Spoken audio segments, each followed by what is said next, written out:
దేవుని నామానికి స్తోత్రములు. ఈ ఉదయకాల సమయంలో మీ అందరికీ కూడా నా హృదయపూర్వకమైనటువంటి వందనాలు తెలియజేస్తున్నానండి. ఈ దినము దేవుడు మీతో మాట్లాడుతున్నటువంటి మాట, దేవుని బిడ్డలారా, దేవుని యొక్క వాక్యం సెలవిస్తూ ఉంది కదా. ఇక్కడ జకర్యా గ్రంథము 1వ అధ్యాయము 3వ వచనములో వాక్యం ఈ రీతిగా ఉంది. కాబట్టి నీవు వారితో ఇట్లనము, సైన్యములకు అధిపతియగు యెహోవా సెలవిచ్చినదేమనగా, మీరు నా తట్టు తిరిగిన ఎడల నేను మీ తట్టు తిరుగుదునని సైన్యములకు అధిపతియగు యెహోవా సెలవిచ్చుచున్నాడు. ఏమండి, సైన్యములకు అధిపతియగు యెహోవా ఏం సెలవిస్తూ ఉన్నాడు? మీరు నా తట్టు తిరిగిన ఎడల నేను మీ తట్టు తిరుగుదును అంటూ ఉన్నాడు.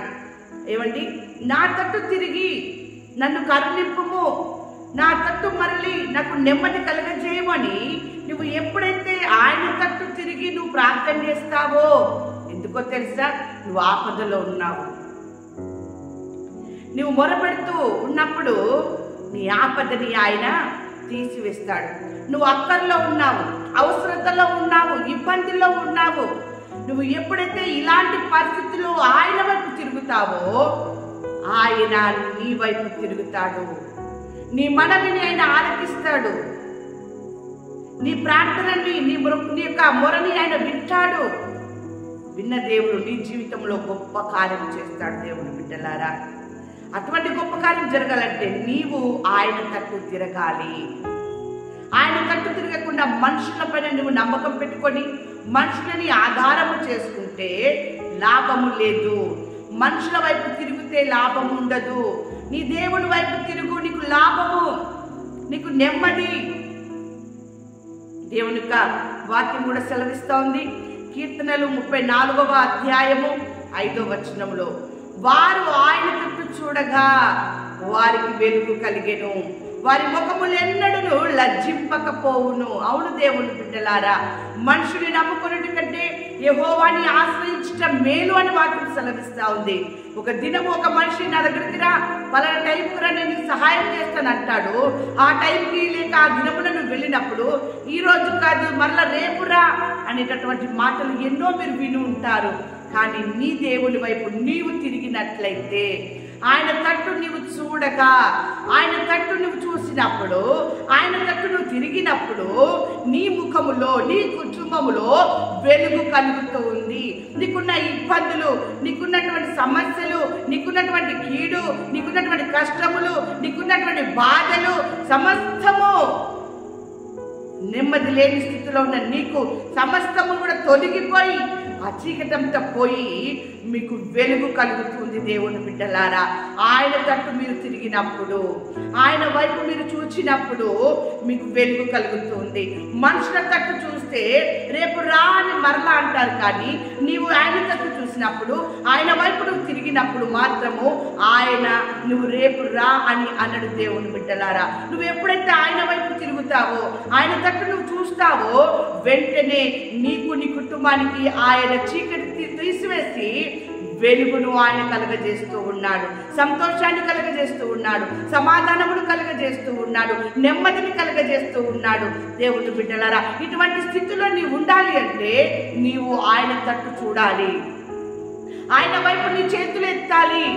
నాకు సహాయము ఎక్కడి నుండి దొరుకుతుంది అని నువ్వు ఆయన వైపు తిరిగి ఆయన వైపు నువ్వు చేతులెత్తినప్పుడు నీ ముఖములు ఎప్పుడు కూడా లజ్జింపక ఉంటాయని చెప్పి వాక్యం సెలవిస్తూ ఉంది. నువ్వు సిగ్గుపడాల్సిన అవసరం లేదు, నువ్వు బాధపడాల్సిన అవసరం ఉండదు అని చెప్పేసి అని వాక్యం సెలవిస్తూ ఉంది. చూడండి, వాక్యం సెలవిస్తూ ఉంది కదా.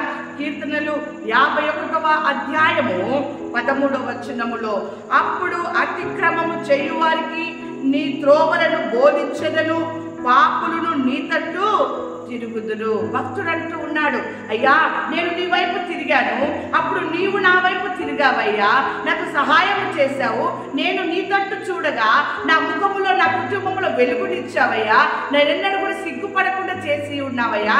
కాబట్టి నేను అతిక్రమము చేయు వారికి నీ త్రోవలని, నీ మాటలని నేను బోధిస్తానయ్యా, అప్పుడు పాపులందరూ కూడా నీ తట్టు తిరుగుతారు. దేవుని బిడ్డలారా, నీవు నీ కుటుంబము మొదట తిప్పబడినప్పుడు, నీవు నీ కుటుంబము నీవు దేవుడి తట్టును మీరు చూసినప్పుడు ఇతరులను కూడా దేవుడి తట్టు తిప్పేవారిగా మీరు ఉంటారు. దేవుడి తట్టు దేవుడు చూసేవారిగా మీరు వారిని చేస్తారు. అప్పుడు మీ ముఖములో వెలుగు ప్రకాశిస్తూ ఉంది. అప్పుడు మీ ముఖములో సంతోషము కలుగుతూ ఉంటుంది. దేవుని బిడ్డలారా, అటువంటి గొప్ప అద్భుత కార్యము దేవుడు మీ జీవితంలో చేస్తానంటూ ఉన్నాడు. ఎందుకంటే విలువలేని నీకు, విలువలేని నీ కుటుంబానికి విలువ ఇవ్వడానికి మనిషి కుమారుడిగా ఆయన ఈ లోకంలో జన్మించి ఉన్నాడు. జన్మించిన ఆ దేవుని వైపు నువ్వు చూసినట్లయితే నీవు భయపడాల్సిన అవసరం లేదు. దేవుని బిడ్డలారా, ఆశ్చర్యకరుడు, అద్వితీయుడైన, ఆది సంపూర్ణుడైనటువంటి ఆ దేవుడు ఇమ్మానుయేలుగా నీకు తోడై ఉండి నీ ప్రతి ఒక్క అవసరము కూడా ఆయన తీరుస్తూ ఉన్నాడు. దేవుని బిడ్డలారా, చూడండి, వాక్యం సెలవిస్తా ఉంది. ఇర్మియా గ్రంథం 15వ అధ్యాయములో మనం చూసుకున్నట్లయితే 19-20 వచనములు మనం చదువుకుందాం. కాబట్టి యెహోవా ఇలాగ సెలవిచ్చెను, నీవు నా తట్టు తిరిగిన యెడల, నీవు నా సన్నిధిని నిలుచున్నట్లు నేను నిన్ను తిరిగి రప్పించును. ఏవి నీచములో ఏవి ఘనములో నీవు గుర్తుపట్టిన యెడల నీవు నా నోటి వలె ఉందువు. వారు నీ తట్టునకు తిరగవలెను కానీ నీవు వారి తట్టునకు తిరగకూడదు. అప్పుడు నిన్ను ఈ ప్రజలకు పడగొట్టజాలని ఇత్తడి ప్రాకారముగా నేను నియమించెదను. దేవుని బిడ్డలారా, ఎంత అద్భుతమైనటువంటి మాట ఆయన కలుగజేస్తాడు. నీ మీద యుద్ధం చేదురు కానీ నిన్ను జయింపక పోదురని యెహోవా సెలవిచ్చుచున్నాడు. ఎన్ని మాటలు నిన్ను అంటారో, ఎంత కీడు నీకు తలపెట్టాలని చూస్తారో, కానీ నీ దేవుడు నీకు విజయముని ఇస్తాడు, నీకు సమాధానమును సంతోషమును ఆయన ఇస్తాడు. ఎప్పుడు తెలుసా? నీవు ఆయన తట్టు తిరిగిన యెడల, ఆయన సన్నిధిని నిలిచినట్లు ఆయన నిన్ను తిరిగి మరలా రప్పిస్తానంటూ ఉన్నాడు. ఏవి నీచమైనవో ఏవి ఘనమైనవో నీవు గుర్తుపట్టిన యెడల నా నోటి వలె నీవు ఉందువు అంటూ ఉన్నాడు. ఎంత అద్భుతమైనటువంటి మాట! దేవుని వాక్కును నీ నోటిలో ఉంచుతానంటూ ఉన్నాడు. దేవుని యొక్క వాక్యములు, దేవుని యొక్క మాటలను నీ కుటుంబంలో ఉంచుతానంటూ ఉన్నాడు. దేవుడే వాక్యమై ఉన్నాడు. వాక్యమై ఉన్నటువంటి ఆ దేవుడు నీ హృదయములో, నీ కుటుంబంలో ఉంటున్నప్పుడు నీకు ఎప్పుడు కూడా ఉల్లాసమే, సంతోషమే, సమాధానమే. దేవుని బిడ్డలారా, దేవుడు ఉన్నటువంటి ఇల్లు సమాధానముతో, సంతోషముతో ఉత్సాహగానము చేస్తూ ఉంటుంది. అలాంటి ఉత్సాహగానములు చేసేటటువంటి కుటుంబముగా నీవు, నీ కుటుంబము ఉండాలంటే ఆయన తట్టు మీరు చూడాలి, ఆయన తట్టు మీరు తిరగాలి. ఆ రీతిగా మీరు ఉన్నప్పుడు దేవుడు మిమ్మల్ని, మీ కుటుంబాన్ని గొప్పగా దీవించి హెచ్చైనటువంటి స్థితిలో మిమ్మల్ని, మీ కుటుంబాన్ని ఆయన ఉంచును గాక. ఆమేన్.